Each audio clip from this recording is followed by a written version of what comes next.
Hello बच्चों, तो अब हम डिस्कस करेंगे question number 70 from the chapter equilibrium, जिसमें हमें कहा गया है the ionization constant of benzoic acid is 6.46 into 10 to the power -5 and KSP for silver benzoate is 2.5 into 10 to the power of -13। ठीक है, एक तो आपको दे रखा है बेंजोइक एसिड जो कि हो जाएगा C6H5COOH। ठीक है, और दूसरा आपको दे रखा है सिल्वर बेंजोएट जो कि हो जाएगा ये आपका बेंजीन। आप चाहे तो इस तरह से लिख लो, चाहे C6H5 वो लिख लो, जैसे भी लिखना चाहो। ठीक है, तो ये हो गया आपका सोडियम बेंजोएट। तो इसकी आपको केएसपी की वैल्यू दे रखी है, क्योंकि ऑब्वियसली ये क्या है, स्पेरिंगली सॉल्युबल सॉल्ट है, तो इसलिए हम लोग इसकी बात कर रहे हैं इन टर्म्स ऑफ केएसपी।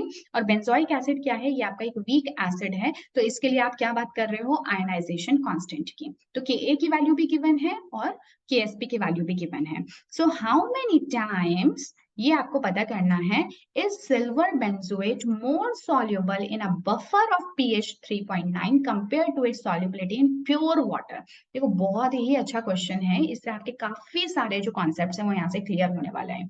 एक तो बफर सोल्यूशन आपको दे रखा है pH 3.19 का, एक आपका सिंपल प्लेन वाटर है। तो आपको ये बताना है कि सिल्वर बेंजोएट की, इन्होंने खुद ने बता दिया सॉल्युबिलिटी बफर में ज्यादा है, पर कितनी ज्यादा है ये बेसिकली आपको बताना है। ठीक है, तो ये थोड़ा क्वेश्चन हमारा लेंदी होने वाला है, so I will require some space. तो मैं आपको लेकर चलती हूँ एक व्हाइट बोर्ड पर, जहां पे कि हम डिटेल में इसको डिस्कस करते हैं। सो दिस इज क्वेश्चन नंबर 70। तो देख लेते हैं हमें क्या क्या गिवन है। सो जैसा कि मैंने कहा, आपको Ka की वैल्यू गिवन है C6H5COOH के लिए, यानी कि बेंजोइक एसिड के लिए, and this is how much, 6.46 into 10 to the power of -5। और दूसरा आपको KSP गिवन है, वो किसके लिए, वो है बेंजोएट, सोडियम बेंजोएट यानी COO- Na+ के लिए, and this is given as, कितना दे रखा है KSP, so this is 2.5 into 10 to the power of -13। देखो जब भी आप Ka की बात करते हो यानी कि बेंजोइक एसिड की, तो उसके लिए एक्सप्रेशन क्या हो जाएगा, सो दिस वुड बी C6H5COOH, जिसको कि आपने पानी के अंदर डाला, इससे उसका क्या हो गया, डिसोसिएशन। वीक एसिड है तो पार्शियल डिसोसिएशन होगा, और बनेगा क्या, C6H5COO- और साथ में जो H+ रिलीज हुआ है that will be taken up by water and this will become H3O+। तो ये एक्सप्रेशन तो हो गया Ka के रेस्पेक्ट में। KSP में आप क्या करते हो, जो स्पेरिंगली सॉल्युबल सॉल्ट है उसको आप डिसॉल्व करते हो पानी में। तो जब आप इसको डिसॉल्व करोगे पानी में, COO- Na+, अब आपने इसको किसके अंदर डाल दिया, पानी के अंदर डाल दिया। तो ऐसे में ओके, सिल्वर है ना, सोडियम है कि सिल्वर है, it's silver I think, right, it's silver है ना, तो ये Ag लिख देते हैं इसको। सो this will B Ag, silver benzoate है। ठीक है, तो इसको जब आप क्या करोगे, डिसॉल्व करोगे पानी में स्पेरिंगली सॉल्युबल सॉल्ट को, सो this will give you what, ये आपको रिस्पेक्टिव आयंस दे देगा, कौन कौन सी, C6H5COO- और साथ में आपको क्या मिल जाएगा, आपका Ag+। Is that clear? ठीक है, तो ये बहुत इंपॉर्टेंट था सबसे पहले तो समझना। अब हम लोग क्या करते हैं, अब हम लोग आते हैं इसके सोल्यूशन की तरफ। देखो सबसे पहले तो आप क्या करो, KSP निकाल लो, किसके लिए, आप निकाल लो अपने सॉल्ट के लिए, जो कि कौन है, C6H5CO- Ag।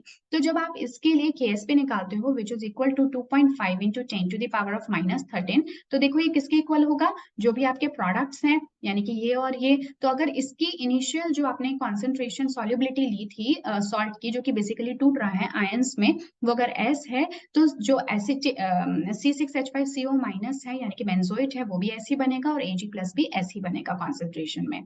सो बट क्योंकि मुझे तो सिर्फ प्रोडक्ट की सॉल्युबिलिटीज को लेना होता है, उनकी कॉन्सेंट्रेशन को, so that would B S into S, that would B S²। ठीक है, तो यहाँ से आप क्या कर सकते हो, S की वैल्यू को फाइंड आउट कर सकते हो। So this will be 2.5 into 10 to the power -13 का स्क्वायर रूट, और इसको आप बाद में सॉल्व कर लेना, अभी बस हम इतना तक रख देते हैं।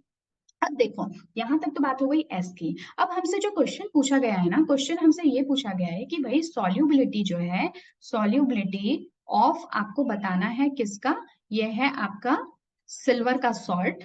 ठीक है, सिल्वर बेंजोएट, ये जो सॉल्ट है इसकी आपको बताना है कि सॉल्युबिलिटी, एक तो दे रखी है आपको बफर सोल्यूशन के अंदर, उस बफर का पीएच कितना है, so the buffer pH is कितना, 3.19।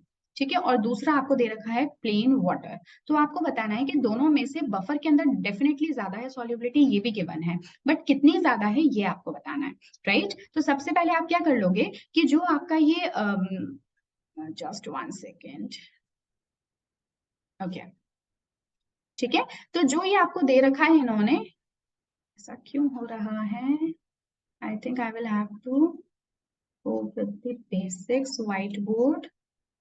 This one, right. तो यहाँ पे अगर आप देखते हो, so see buffer pH is equal to 3.9। सबसे पहले तो आप ये देख लो कि इस बफर के लिए H प्लस आयन का कॉन्सेंट्रेशन कितना होगा। So that would B minus H plus ion का कितना हो जाएगा, तो आपको पता है कि pH किसके इक्वल होता है, minus of log of H plus, right. तो H प्लस आयन की कॉन्सेंट्रेशन यहाँ से आप निकालोगे, so that would B anti log of minus of pH। ठीक है, अब ये चीजें हम बहुत बार कर चुके हैं, सो आई डोंट थिंक कि यहाँ पे अब इसको ज्यादा डिस्कस करने से कोई मतलब है, राइट। तो H प्लस आयन की कॉन्सेंट्रेशन जो है जब आप निकालोगे, just okay, H plus ion की कॉन्सेंट्रेशन जब आप निकालोगे, तो इसी तरह से जब आप एंटी लॉग लोगे किसका, माइनस ऑफ 3.19 का, तो मैंने ऑलरेडी सॉल्व करके देख लिया है। You should get your answer as 6.45 into 10 to the power of -4। ठीक है, ये क्या निकल के आ गई आपके पास, H प्लस आयन की कॉन्सेंट्रेशन। Is that clear. अब इसको हमें यूज किस तरह से करना है, यूज आप ऐसे करोगे कि सबसे पहले इसी ये बफर वाला पार्ट मैं आपको यहाँ पे बता रही हूँ, और दूसरी तरफ उधर मैं आपको प्योर वाटर का बाद में बताऊंगी। ठीक है, दोनों के अंदर हमें सॉल्युबिलिटी देखनी है सिल्वर सॉल्ट की।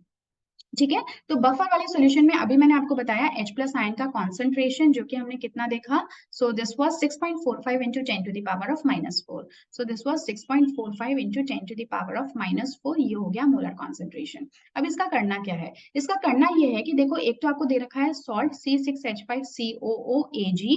ठीक है, जब ये टूटता है अपने आयंस में, so that's form C6H5COO minus, और साथ में बनाता है Ag प्लस। बताओ ये एक्सप्रेशन किसका है, इस एक्सप्रेशन के लिए जो K की वैल्यू है उसको मैं K1 लिख देती हूँ, और बताओ ये है किसके इक्वल, ये एक स्पैरिंगली सॉल्युबल सॉल्ट है जो कि टूट रहा है अपने रिस्पेक्टिव आयंस में, so that means it is talking about KSP। ठीक है, इसी तरह से जो दूसरा एक्सप्रेशन है उसको भी हम लोग लिख देते हैं, जिसमें कि आपका C6H5COO माइनस जो कि यहाँ पे बन रहा है, राइट, जो ये बन रहा है, ये क्या करेगा, एसिडिक बफर, ये बफर कैसा है, एसिडिक नेचर का है, क्योंकि इसमें H प्लस आयन की कॉन्सेंट्रेशन इतनी निकल कर आ रही है। तो इस बफर में, और ये मैंने कैसे पता किया, क्योंकि pH की वैल्यू कितनी थी, 3.19 थी, तो डेफिनेटली ये किसकी बात कर रहा है कि ये बफर जो है इसमें एसिड का कंटेंट ज्यादा है। तो क्योंकि एसिड का कंटेंट ज्यादा है और H प्लस आयन की कुछ कॉन्सेंट्रेशन है, तो वो H प्लस भी तो इसके साथ में जो भी आयन यहाँ पे बनेंगे उनके साथ में रिएक्ट करेगा। M I right. तो जब ये H प्लस आयन इस वीक जो आयन बन रहा है, वीक इलेक्ट्रोलाइट का आयन बन रहा है, उसके साथ में जब रिएक्ट करेगा, सो this will again form C6H5COOH। ठीक है, अगर इसी एक्सप्रेशन को मैंने उल्टा लिखा होता तो ये एसिड का टूटना होता पानी के अंदर, उस टाइम हम उसको बोलते थे Ka। तो क्या मैं ये जो मेरे को K2 मिल रहा है, इसको क्या मैं 1/Ka बोल सकती हूँ क्या। ठीक है, याद करो, हम इनिशियली ये मैंने आपको बताया था कि जब भी इक्विलिब्रियम रिएक्शन आप उल्टा कर देते हो, तो जो K की वैल्यू है कांस्टेंट की, डिसोसिएशन कांस्टेंट की, दैट बिकम्स रेसिप्रोकल। तो क्योंकि अगर इसी रिएक्शन को मैं उल्टा लिख दूं, तो ये मेरे को मिलता है एक वीक एसिड का डिसोसिएशन कांस्टेंट, राइट। लेकिन अब क्योंकि इसी रिएक्शन को हम उल्टा करके लिख रहे हैं, यानी कि आयंस को हम बना रहे हैं, आयन से एसिड बना रहे हैं, तो मैं इसको 1/Ka लिख सकती हूँ। M I right. अब क्या करो, इन दोनों ही इक्वेशंस को आप आपस में ऐड कर दो। जब आप ऐड करोगे तो ये जो आपके आयंस हैं, कौन से, ये वाले और ये वाले आयंस तो आपके कैंसिल आउट हो जाएंगे, बिकॉज सेम ही अमाउंट में प्रेजेंट है, और जो रेस्ट मेरे पास में इक्वेशन बचेगी, that would be COOAg plus H plus, जो कि इक्विलिब्रियम में है किसके साथ में, C6H5COOH plus Ag plus. Am I right. ये आप लोगों को एक्सप्रेशन जो है वो यहाँ से मिल जाएगा। अब इसको हमें क्या करना है, इसको लेट्स से कि मैं K3 नाम दे देती हूँ। तो अगर आपको K3 निकालना है, सो K3 निकालने के लिए, जो कि किसके इक्वल है, C6H5COOH, यानी प्रोडक्ट का कॉन्सेंट्रेशन डिवाइडेड बाय किसका कॉन्सेंट्रेशन, आपके रिएक्टेंट्स का कॉन्सेंट्रेशन। बट रिएक्टेंट्स में आप लोग ध्यान दो, जो COAg है, चलो ठीक है, पहले मैं लिख लेती हूँ C6H5COOAg, right, and into H plus ion concentration. और ये किसके इक्वल हो गया, K3। देखो K3 को अगर मेरे को लिखना हो, so that would be what, ये K1 इंटू K2 कर दूंगी, इसी से तो मिलके बन रहा है ये, तो K1 मल्टीप्लाइड बाय K2। तो K1 मल्टीप्लाइड बाय K2 कितना हो गया आपका, K1 is KSP multiplied by K2, यानी कि 1/Ka। तो I can write K3 as KSP by Ka। आ गई ये बात समझ में, क्लियर है यहाँ तक का पार्ट। चलिए, तो अब यहाँ से जो है, अब हम लोगों को वैल्यूज जो को पुट करना स्टार्ट करना है। तो जब आप वैल्यूज पुट करते हो, तो मैं डायरेक्टली यहाँ पे वैल्यूज लिख देती हूँ, बस आपको इनको पुट करके इनको निकालना है। सो बेसिकली जो आपका KSP है, KSP, right, this KSP, so this KSP हम लोग पहले कैसे निकालोगे, के एस पी इसके लिए है, राइट। तो अगर इसकी कॉन्सेंट्रेशन एस थी तो इसकी एस होगी, इसके भी एस होगी, so this would be equal to S square, right. और जो बाकी बचा आपका के ए, तो के ए आपका कितना है, okay, so this is your के ए, राइट। तो C6H5COOH, देखो अगर आप इसको लिखते हो, ये भी आपका एक सॉल्ट है, तो अगर इसके लिए मैं एस ले लेती हूँ concentration, so this will break down into C6H5COH का S solubility and Ag plus भी S solubility, am I right. तो जो मेरा C6H5COH है उसका कॉन्सेंट्रेशन कितना हो जाएगा, सो that is S again. So finally ये जो मेरी इक्वेशन निकल कर आएगी, so that would B S square by H plus, right, okay.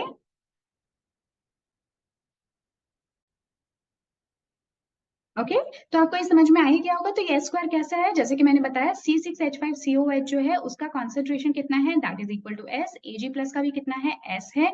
H plus ion का कॉन्सेंट्रेशन अभी फिलहाल मुझे पता नहीं है, राइट, वैसे तो पता है, यहाँ पे हम फाइंड आउट कर चुके हैं। So you can just write it as 6.45, this is 6.45 into 10 to the power of -4।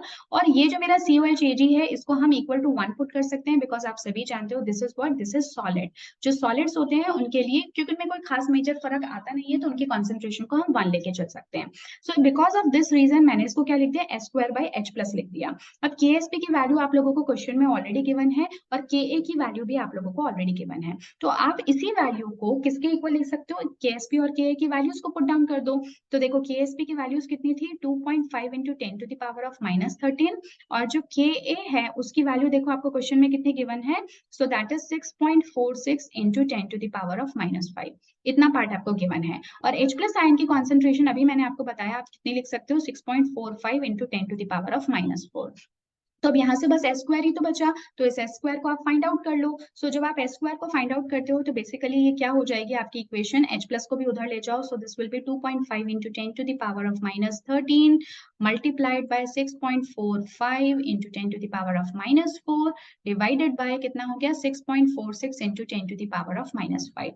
ठीक है, जब आप यहाँ से s को कैलकुलेट करते हैं तो this comes out to be 1.6 into 10 to the power of -6 molar concentration. And for our simplicity हम क्या कर देते हैं, इसको S1 नाम दे देते हैं। आगे इतनी बात क्लियर हो गई।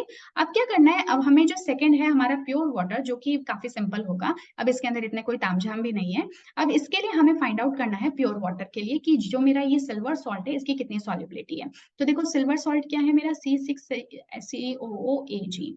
जब ये टूटेगा पानी में जाने के बाद में, सो this will become C6H5COO minus, plus बन जाएगा आपका Ag प्लस। तो अगर वही बात अगर हम इनिशियली मान लेते हैं कि भाई इसका S कॉन्सेंट्रेशन है जो कि आयंस में टूट रहा है, सो this will B S and this will also be S। तो बताओ KSP किसके इक्वल हो जाएगा, KSP की वैल्यू आप लोगों को इस सॉल्ट की पहले से गिवन है, which is 2.5 into 10 to the power of -13, और ये किसके इक्वल हो गया, इसकी कॉन्सेंट्रेशन एंड Ag प्लस की concentration, that means S square.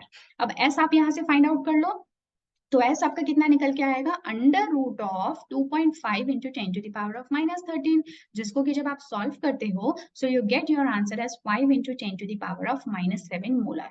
इसको लेट से कि मैं बोल देती हूँ S2। तो देखो आपने दोनों की वैल्यूज जो है उनको फाइंड आउट कर लिया है। सो दिस वाज S1, ये S1 था आपका बफर सॉल्यूशन के अंदर, वो भी कौन सा बफर, जिसका कि pH कितना है, 3.19 है, और ये है आपकी सॉल्युबिलिटी इसी सॉल्ट की पानी के अंदर।